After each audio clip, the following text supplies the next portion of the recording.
Okay.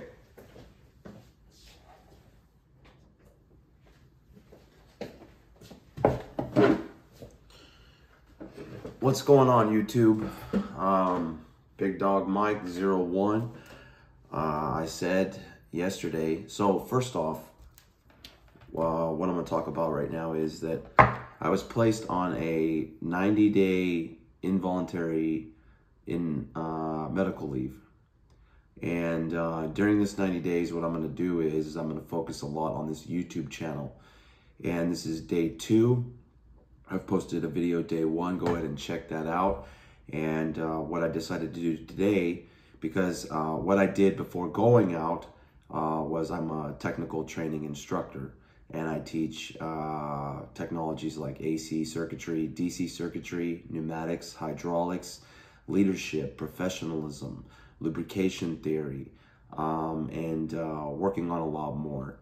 I have like an interesting style and a unique ability to kind of take these type of technologies and break them down in simple form to basically bring you value.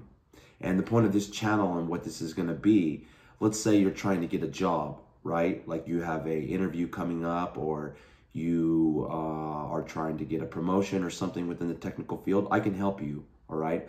So what I'll do is I'll break this down in very simple form. This is probably going to be a little bit different than most videos you've seen. I'm not very like a techie type of guy.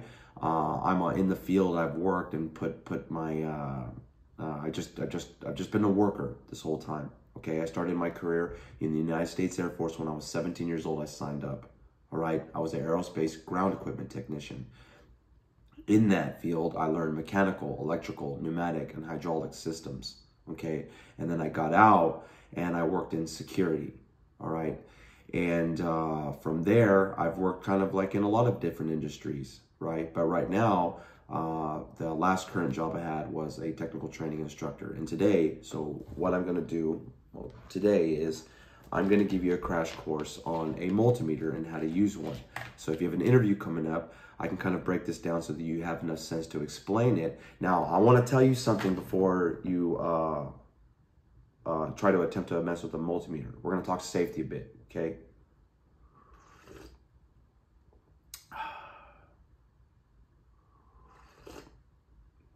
Also, during this channel, what I'm going to do, you know what, I got to make sure that this thing's on, because I don't want to be talking to this thing all of a sudden. It's just like, oh man, I didn't even push play.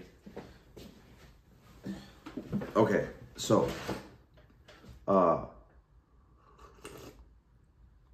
during this 90 days, I'm also going to be extremely healthy conscious. So right now, what I'm drinking is a very light, roasted McDonald's, little pod cup of coffee.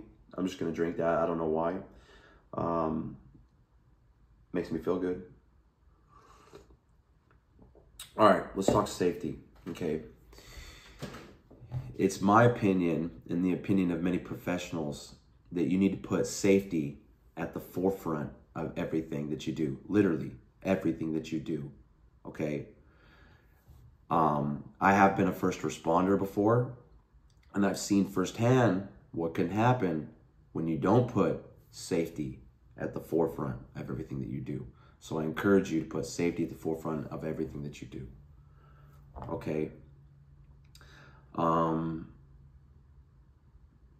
Let's talk about the atom first. Okay, that's going to probably be a little bit more important before we learn this multimeter. We're going to get into this. Okay, we are going to get into this. And before I get into this, do not attempt to use a multimeter or attempt to work with electricity, right? Unless you are certified, trained to do so, okay? This is dangerous and it can be fatal, okay? So, and this is not like a video that you say, well, Big Dog Mike, said on his video that no, okay? This is just kind of give you a rough summary of what a multimeter is, so that perhaps you can go into like an interview and explain yourself and kind of like half sound like you know what you're talking about. And you will, after you watch this video, I promise you, you'll understand this multimeter. I promise you that. You will fully understand what this multimeter can do. All right. Okay, so before we start talking about the multimeter, we're gonna have to talk about the atom. Okay, now atoms comprise of like everything, literally everything. This table, me, you, everything. If you break it down to its smallest form, it's just a bunch of atoms. I think it goes even farther than that, but let's just keep it simple. Let's keep it at atoms, okay? Now, a way that you can look at an atom is like they're looking at the solar system, okay? So I want you to zoom out and I want you to look at our sun, okay? And our solar system. Now, our sun has a bunch of planets that rotate around it, right? The sun's big, right? Sun's really big, and it has all these really small planets, some very close, some very far, right? Now, the sun, in comparison to like an atom, a real small atom, right? The atom has a nucleus, okay? A center to that atom. So in our solar system, the sun would be like the nucleus, okay? Now, in the nucleus are neutrons and protons. Now, neutrons don't have a charge, okay? Protons have a positive charge. So let's just imagine the sun having neutrons and protons and a positive charge, okay? Likewise, if you look at an atom, well, you can't really like look at an atom just comprised of everything, and now they're this table. So an atom, okay, looking at one single atom, it has a nucleus, and in that center is neutrons and protons. Protons are positively charged. Now, orbiting around that atom nucleus, right? Just like these planets are orbiting around this sun, are electrons, okay? Electrons are negatively charged, okay? Now, there's a lot of them, just like in our solar system, right? You know, we have planets like Mercury, which is the closest one. We have Venus, Earth, Mars, Jupiter, the list goes on, right? And it just keeps getting farther out and farther out and farther out. So for the purpose of this, let's just imagine Pluto is like the farthest one away, right? So in an electron, they have a bunch of electrons that are orbiting around, right, that nucleus. And there's one that's orbiting furthest away from that nucleus. That is a valence electron. And that single valence electron, that negatively charged single valence electron, is going to be how electricity flows, right? It's gonna be how this lamp turns on, right? Okay. And by the way, I want to just something cool. You know, we're gonna as we go on, we'll talk about like AC and DC. What is that? You know, because you probably hear that. You probably hear like, oh, this is AC, or this is DC. I mean, well, during these videos, I'm going to help you understand exactly what that is. This is AC, okay? This is AC voltage, AC current, okay? This has been generated, produced from a power plant or a windmill or something like that. More than likely, it's a power plant, okay? So when you actually look at this light, and maybe on, well, maybe not on this camera, it won't do that. But have you ever noticed when you look at something like a film of like a TV or something like that, and it looks real fuzzy on the TV? That's because of frequency, okay? Now, this light is actually pulsing on and off, on and off, on and off 60 times in 1 second, but you can't comprehend that, right? That's equivalent of you standing here having 60 people just walk in front of you. You know, you're just gonna be like, what the fuck did I just see? Okay, so likewise, when you look at this lamp, you just see steady light, but it's not steady light, right? This light is actually pulsing on and off, on and off, on and off, 60 times in 1 second, but we'll get into that. Okay, so where was I? Okay, so the atom and the valence electron. Okay, now, when you take a battery, okay, we're gonna talk about direct current right now, not alternating current, not AC. We're going to talk about just DC right now. Now, DC current is produced from batteries, right? This is how we get DC current or DC voltage from a battery. So right here, what I have is a D battery, and I think a D battery is, I don't know, what is that, 9-volt battery? Give me a second. 12 volt. Yeah, it's a 12 volt battery. Okay, no, 1.5 volt. Let's just find out real quick.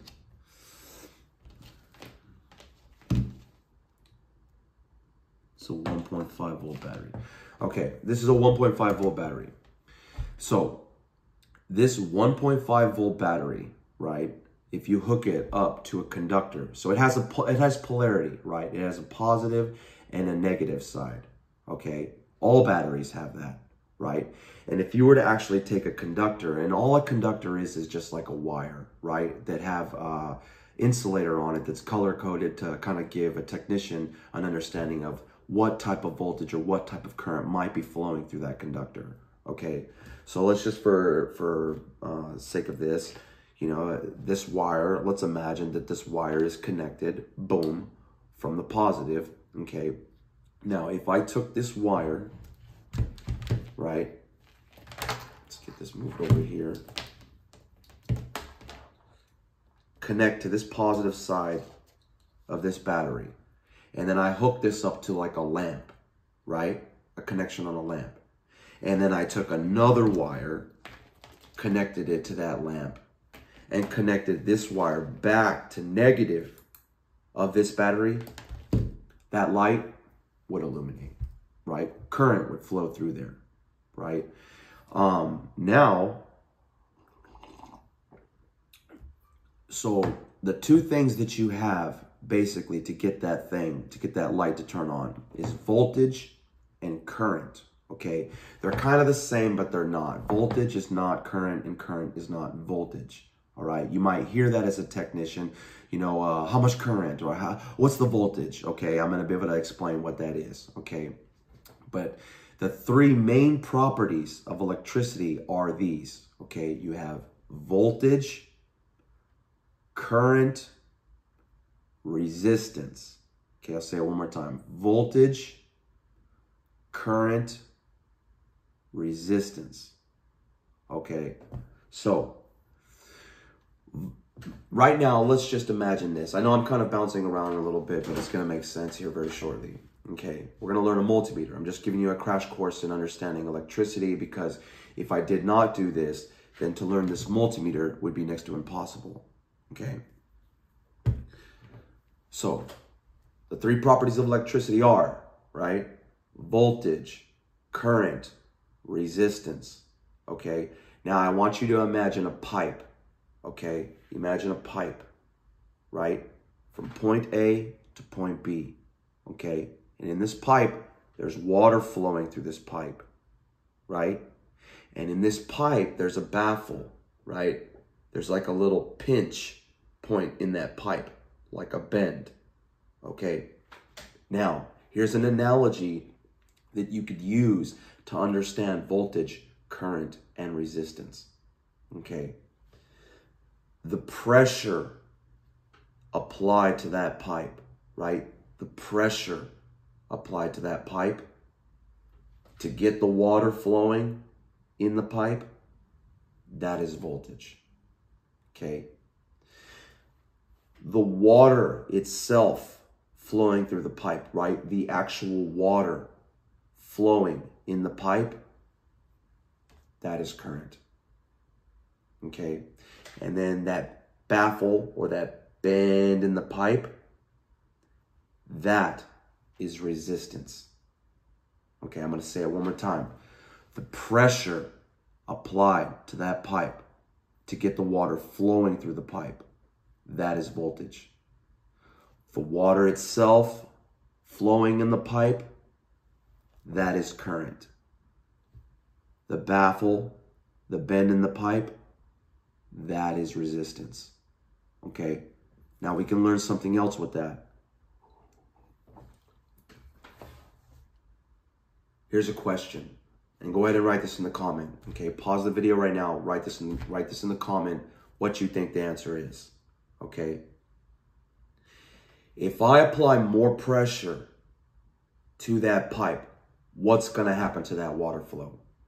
So more voltage. What's going to happen to that current? What's going to happen to that water flow? Go ahead and pause it and answer your answer below. And then we're going to find out right now. Okay, so if you apply more pressure to that pipe, you're going to get more water flow, right? So it's proportional. If you increase voltage, current will increase proportional. You increase voltage, current's going to increase with it. You decrease voltage, current's going to decrease. Proportional. Okay? But resistance is inversely proportional. Okay? If you increase resistance, you will decrease current. Less resistance, more current. More resistance, less light. Less resistance, more light. Not enough resistance, bah! Light blows up. You kind of get it? Okay. Now that we know that, all right,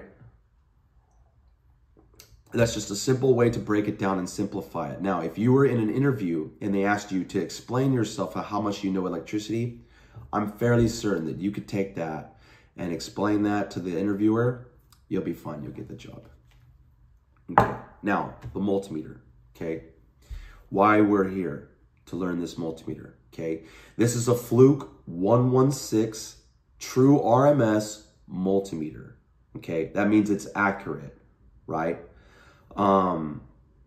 You have average responding meters and you have true RMS meters.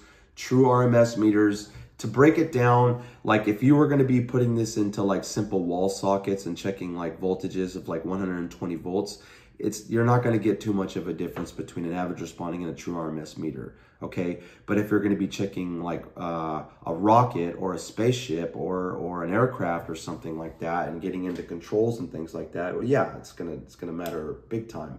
You know, a true RMS meter is accurate to like 99.9996% or something like that.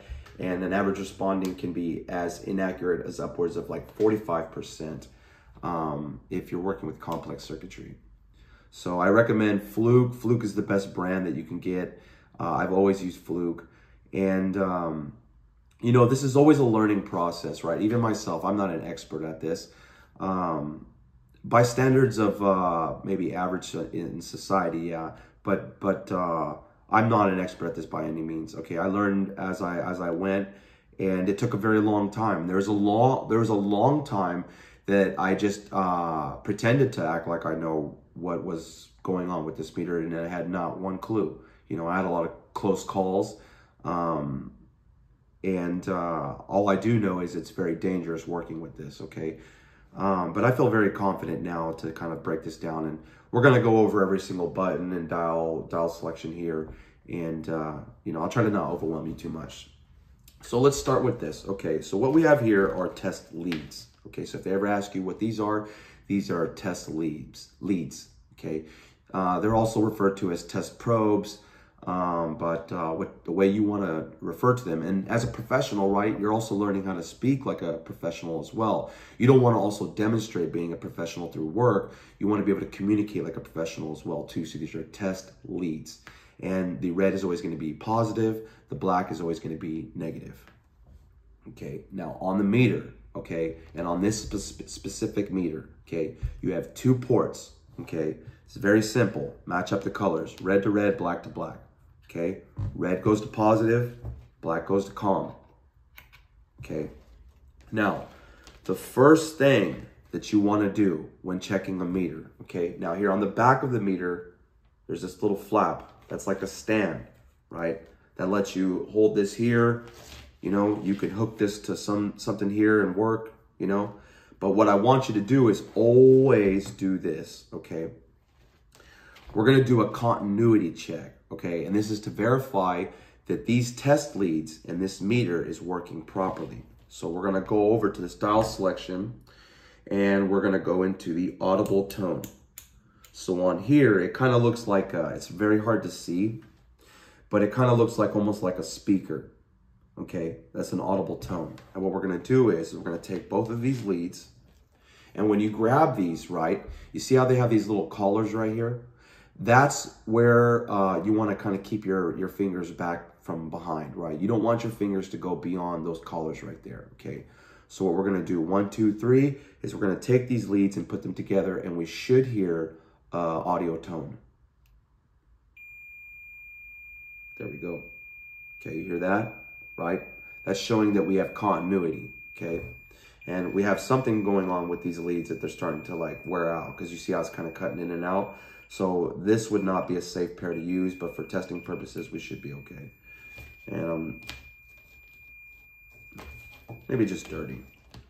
Okay, and so what that's basically verifying is that from this port to this port, that there's a complete connection going from here all the way into one lead, out the other, back to over here. Okay, now I want to tell you a quick story. Okay, one time I was working as a technician, and I got directed to go into a MCC center. MCC center is a motor control center that houses a bunch of individual buckets supplying 480 volts of power all throughout a facility, okay, to conveyors and ovens and other things, okay? Now I got tasked to go to this one specific bucket and do some checks, okay? So I walked up to that bucket and I popped that door with my screwdriver. And I went in there and started to do my checks. And I'm checking, okay? And I'm not getting anything on my meter, okay? And I'm thinking, that's odd. Everything's running out there. I should be getting something. Maybe I'm not checking this right. Well, I know, let me check incoming power. I know how to do that, you know, and I admit I'm green, right? So I start to do that and I'm still not getting anything on my meter. And so me being the bright person that I am, I think, oh, well, you know, maybe that's why they sent me over here. Maybe it's broken. Maybe that's why I'm here and I have to fix this and try to figure it out. So why don't I go ahead and do that? So I take my meter and I go ahead and I set my meter down and I go ahead and put my hands inside that bucket. And then something tells me instinctively, stop. Wait a minute. Go ask for some help. So I go outside of that MCC center and I find this guy named Randy. And I tell Randy, I say, hey, Randy, I said, do you mind coming with me and just watching me real quick, making sure I'm not making any mistakes? You know, I'm checking something and I'm not getting anything. And Randy's like, sure. So we go inside the MCC center and I start doing my checks. Okay, and Randy's old school. So Randy's looking at it. Randy takes a meter from my hand and he starts doing the checks. He's not getting anything either. And he's looking at me, he's like, everything's running out there? I was like, yeah. He's like, they told you to come over here? And I was like, yeah. And he flips this thing to that audio tone. And he pushes on there, doesn't get anything. And then he starts messing with the wire. And then he gets something and he goes, your test lead was bad, right? So here I am, almost about to stick my hand into this 480 volt bucket, right? Ending myself, right?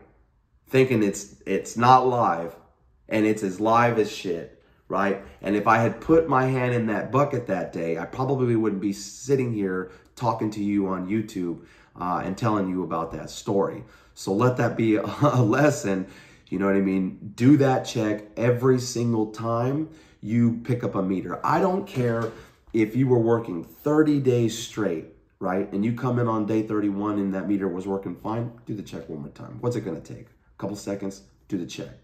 You can also do a live check, but we'll save that and get into that into another day. Okay, so in looking at this meter now, okay, you kind of know a little bit about continuity now, okay? And all continuity is verifying there's a path from point A to point B. That's what continuity is. It's like your road maps, okay? In looking at continuity, you can look at it also like this, okay? You go to work, right? And from your home, there's roads built from your home to your job, okay? Now, if there was no roads built complete from your home to your job, you couldn't get to your job, right? There would be no continuity. But because there's roads built from your home all the way to your job, there's continuity. Now, if you take your meter, right, and you put your meter at your home and over here at your job, you're going to get a tone, right, because there's roads built. But if all of a sudden nature came and like knocked the road out, or traffic came and stopped the road, or something like that happened, well, no, you wouldn't get a tone anymore, right? Because there's no continuity. There's no way that your car can get from point A to point B at that point. Okay. Now, okay, so 3 properties of electricity. What were they? Voltage, current, resistance. You're going to literally find out on a meter, it's literally those 3, okay, with a couple extra special features. That's it, okay? So let's look at the first one, okay? Voltage, AC. How do we know that's AC? If you look above it, you know what I'm starting to realize what I need is like a whiteboard where I can actually draw and write, and I'm going to get that later on. So just bear with me. So on the meter, you see a capital V and a squiggly line. That's showing AC voltage, okay? We know that because of that symbol, that squiggly line. It's oscillating, right? It's going from a 0 potential to a peak positive potential, back to 0, peak negative potential, back to 0. AC voltage, AC circuitry, right? Okay, but let's go to the next one, okay? That's a V, capital V, DC, right? DC voltage, we know that, and it's kind of hard to see, but it's a line with 3 dashed lines right below it. That's showing the current is flowing from positive to negative, okay? Now, conventional current flow says that current flows from positive to negative, okay? Meaning those valence electrons flow from positive to negative to make that lamp turn on. But in reality, they're flowing negative to positive, okay? But why do we have 2 different ways to explain that? Conventional current flow positive to negative and electron flow negative to positive. Why would we teach it 2 different ways? Okay, let me give you a quick little history lesson. And if I mess this up to any historians, I apologize. I'm just giving a brief understanding of what it is. Everybody knows who Benjamin Franklin is, right? Okay, he's on the $100 bill.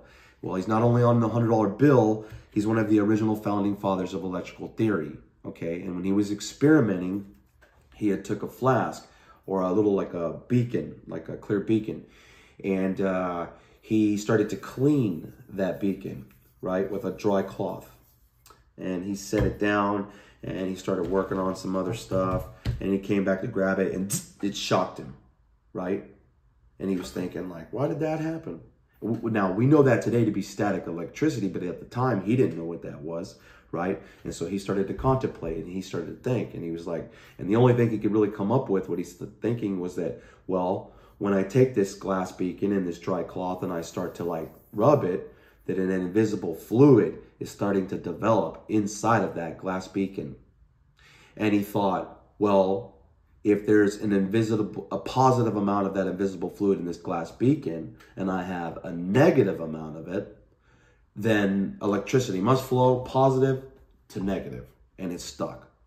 And you can't look at any battery in the world, right, without seeing positive and negative. Doesn't even show on here.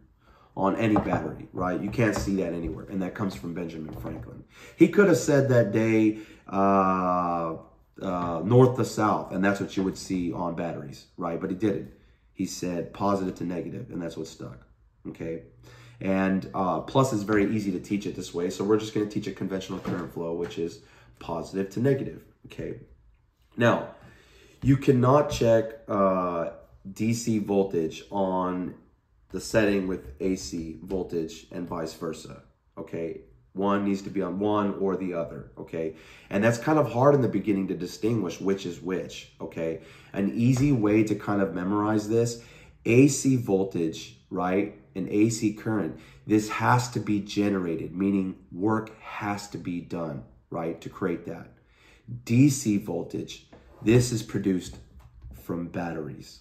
Okay, so right now let's just keep it simple. We're talking about batteries, DC voltage. Okay, now I know I don't have a lot of test equipment, but we're just in an experiment. I want you to imagine that this battery has, from the positive, a wire connected to this lamp, and then another wire connected back to negative. Okay, and then I want you to imagine that there's just a switch in between that I click, and now current is flowing.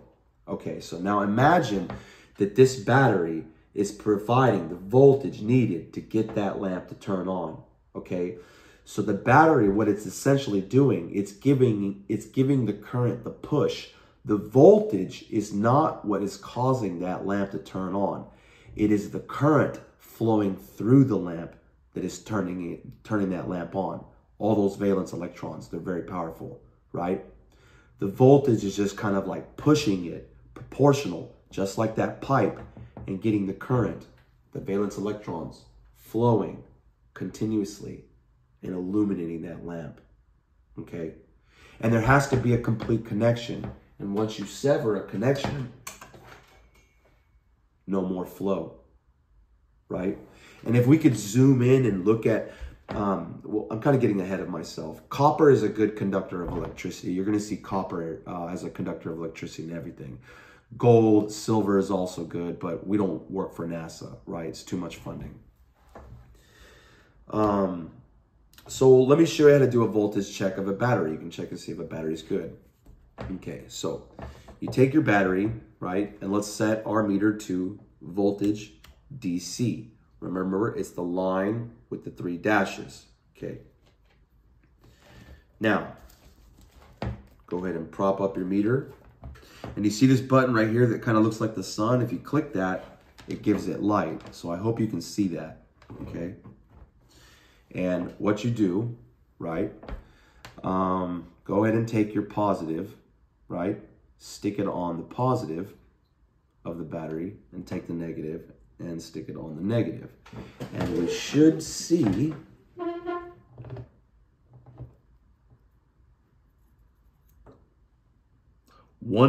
I got 1.594 volts.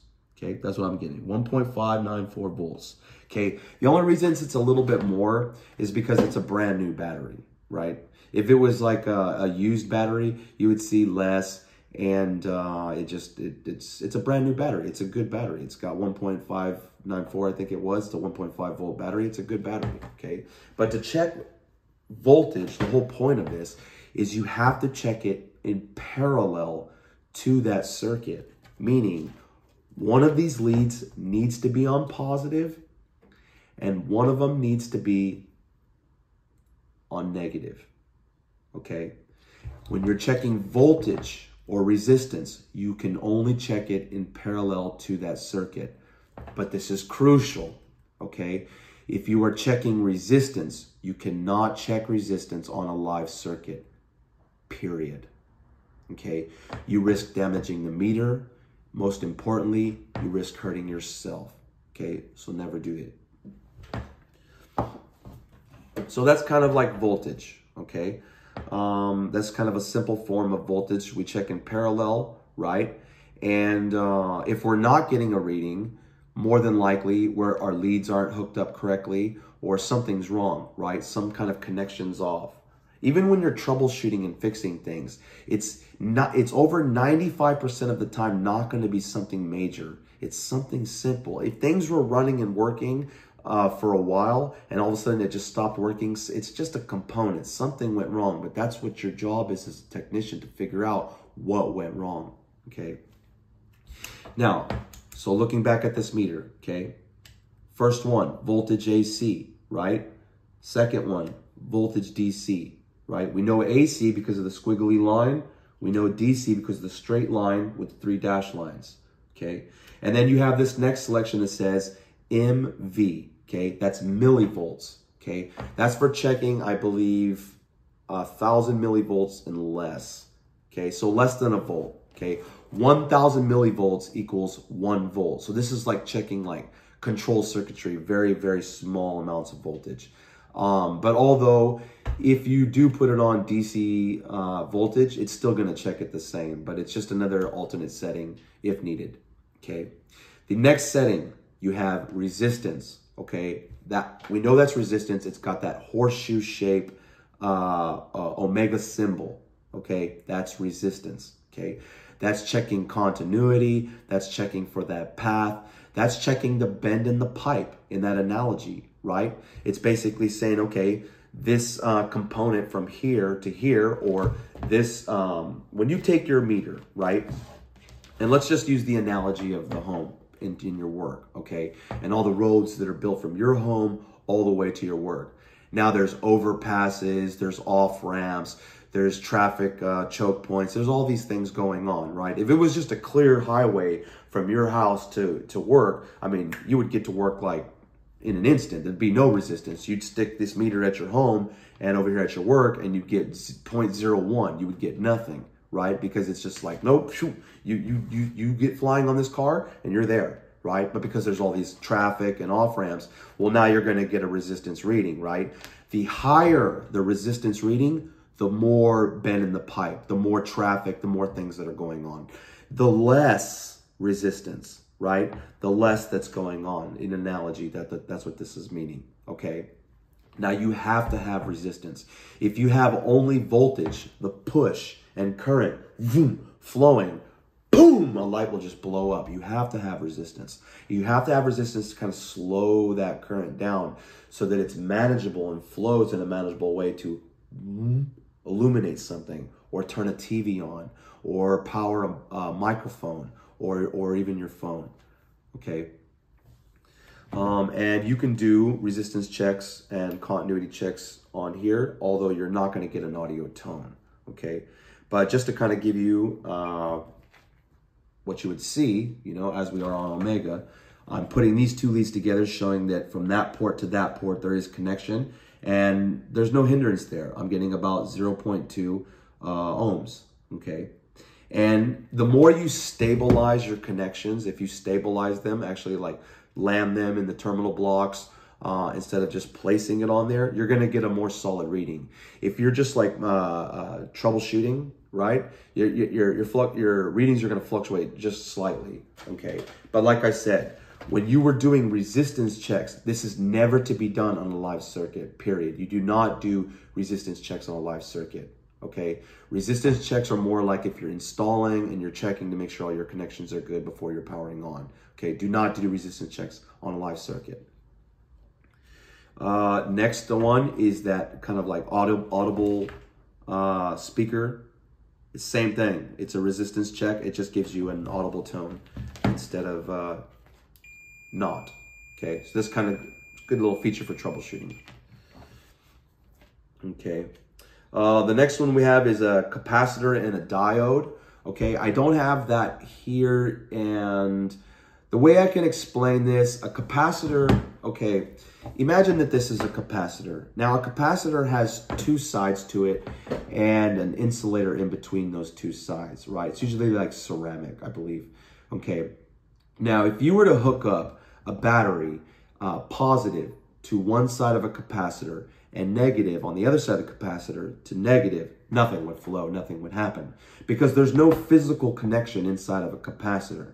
Capacitors are used in AC circuitry because as the current flows and alternates back and forth, it's literally building up a charge on one side of those plates, right? And it's for like moments of interruption. So let's say you get like a power outage or like a power blip or something like that. Well, the capacitor will take over and keep whatever it's powering like illuminated for a short period of time, but only for a short period of time. They hold a charge and it's not forever. They're like mini rechargeable batteries in a sense, okay? And a diode only allows current to flow one way and not the other. It's kind of like one-way traffic, okay? But if we had a diode or capacitor, we could check it in, I think it's farads for capacitors and diodes. I'm not going to say something that I don't know, so I'm unsure. Temperature, okay, see we got that temperature one right here. Here's a pretty cool thing that I want to show on the meter that it will do, okay. Just like you were checking continuity, in this yellow button, if you click this, actually range button, you can change between Celsius and Fahrenheit. We'll go ahead and keep on Fahrenheit. But if you put these leads together, right, just like you were checking continuity, you can check the ambient room temperature of around you. And I'm getting 66.6 degrees Fahrenheit. That means it's cold as shit in here, right? But that's how you do that, right? So if you're ever messing around with your meter and you wanted to check and they're not putting the AC on or the heaters on, you can check the temperature and be like, hey, wait a minute, this isn't adding up, right? But that's how you check. You can check temperature with this. But what you're not going to be able to do is you're not going to be able to take these leads and like set this on a surface and check it like that. It doesn't work like that. You have to buy an adapter, a probe for that, and they do design that. But in my experience, it's kind of like overkill. You don't need it. Unless you're in food service and actually checking like griddles and things like that, you don't need it. And the last option on here is ampere, right? Milliamps and amps. Okay, so the ability to check DC, AC, amperage. So that's actual current. Now with current, this is a check that you're most often not going to do, okay? You're most likely going to do voltage and resistance checks. Current checks are when you have like a deeper problem. You're actually checking the flow of current. You have to actually place your meter in series with the circuit, meaning it has to be part of the circuit. And then those electrons are going to flow through the meter, what it's rated for, right? And it's going to tell you whether that's current's flowing and how much of that current's flowing. And it's for things like maybe you're not getting enough juice, or maybe you're getting too much, and it's shorting out components, right? It's for deeper troubleshooting. I do not recommend doing current checks unless you're an expert or fully understand electricity. And to tell you the truth in this video, I'm not even going to really get into explaining it too much. And one thing I will tell you on a safety thing is, though, if you check this incorrectly, like put this in parallel trying to check current, or set the meter up, or take these test leads and put it on that live circuit incorrectly, it is going to blow that fuse instantly like that. And when it does, you're not going to know anything about it. It's not going to tell you, right? And then you're going to go do your current checks again. You're going to be thinking that you're okay, and you're not okay, right? Because internally that fuse just blew, right? So I don't recommend do it. Stick to voltage, stick to resistance. If you start to become like an engineer and things like that, then yeah, you can start doing current checks. And you're going to find that this meter, not many people are really great at using it. You know, it takes it's a skill, right? It takes a lifetime to get good at this. You are not going to listen to this video or take a course on multimeters and just overnight become an expert. It doesn't work like that. This takes years and years of conditioning and learning, right? And experience and exposing yourself to trouble calls. It's not easy, okay? Now looking up here, this is your dial. What three properties of electricity we talk about? Voltage. First three, right? Resistance. Next two. The omega symbol in the audio. And then current, right? On the bottom. And then we had temperature, capacitor, and diodes, which we're going to get into, and you're not going to use that too much anyways. The buttons up here, right? Go ahead and go to voltage AC. Now you see the writing in yellow. That's like the subcategory of that dial selection. So that is that associates with this yellow button. So this is AC hertz, meaning checking the frequency. If you click that yellow button, well, now I'm able to check AC hertz. The yellow button is just associated with the yellow subcategory of that dial selection. Okay. Your range is whether you're ranging high or low within your checks, your min and max, and then your hold, which I don't recommend using too, because that's kind of like blindly putting your meter in. And hold is good if you do a check, and hold works like this. Let's say I'm checking this battery, right? And rather than me just keep it on there, you know, and do my checks and my writing, right? I can just click hold, and it just holds the reading on there. Okay. So with that, I think that's enough. I don't want to overwhelm you. This meter can do a lot more, but that's just a crash course of what it is. I'm fairly certain that if you were to go to an interview after watching this video and explain yourself as I just did right there about this meter and kind of educate yourself on this, you'll be fine. You'll be fine. You could get a technical job, no problem, right? And that's the kind of jobs that you want to be in. The jobs that are going to be here are the technical ones, you know? Look at the way the world is changing. You got robotics and AI that's advancing. You know, jobs like grocery clerks and things like that. These are going to become non-existent. Even delivery drivers. You know, you're gonna see some robot in there driving a vehicle and transporting things. It's going to be a very strange time, I believe. Right. So one thing is for certain, you always need someone to fix this stuff. So I recommend getting into the technical field.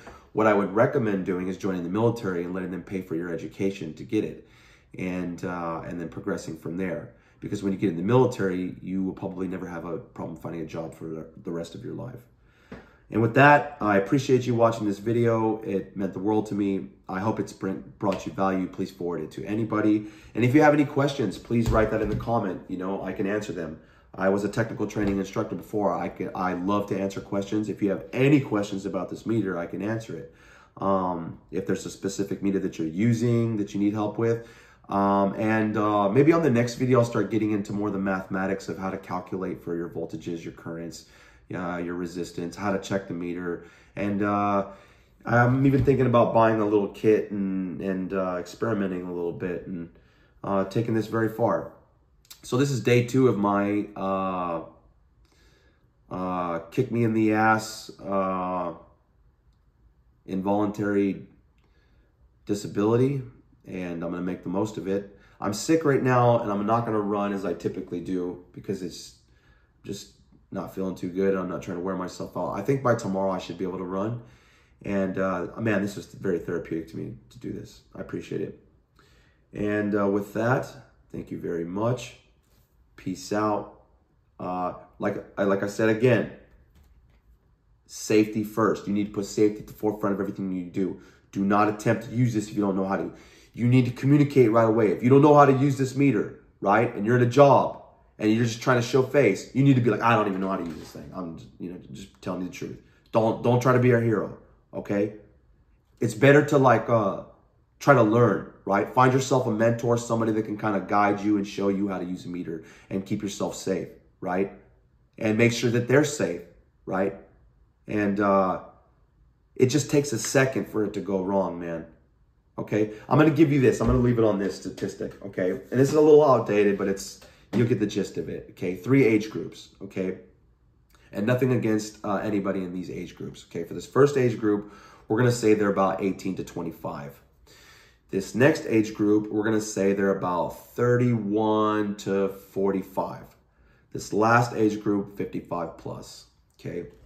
In this first age group, 18 to 25, what we see is a substantially high amounts of like casualties, fatalities, accidents, just bonehead happenings, you know, and understandable, you know. They're young, they're new to the profession, they haven't been shocked, they haven't seen somebody get shocked, you know, they're not really familiar of like understanding voltage, current, and how dangerous this really is, and don't have a whole lot of responsibility. And a little bit careless. So understandably, you see on the graph, yeah, a lot happens there. Now in this next group, 31 to 45, what we see is on that graph, it goes substantially down to like almost 0 or non-existent. Why?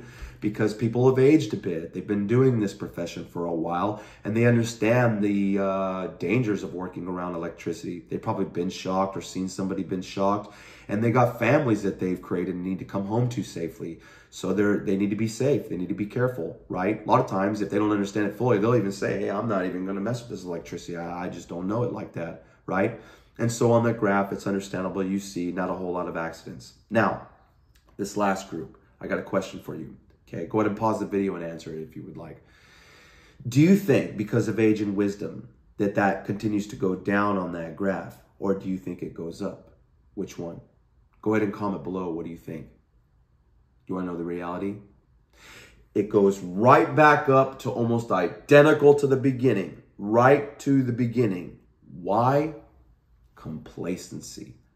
People start to like do this for a long time and they're like, ah, shit, you ain't got to tell me how to do this shit. I've been doing this my whole life. Come on. I know how to check. And then it's over, right? So don't become a statistic. Don't become complacent. You need to put safety at the forefront of everything that you do. You need to do these safety checks, and you need to take this seriously all the way from this day to the very last day of your career, right? It ain't worth it. Trust me when I tell you it isn't worth it, right? Be safe, be happy. God bless. Jesus Christ is the way. Thank you very much. I appreciate it.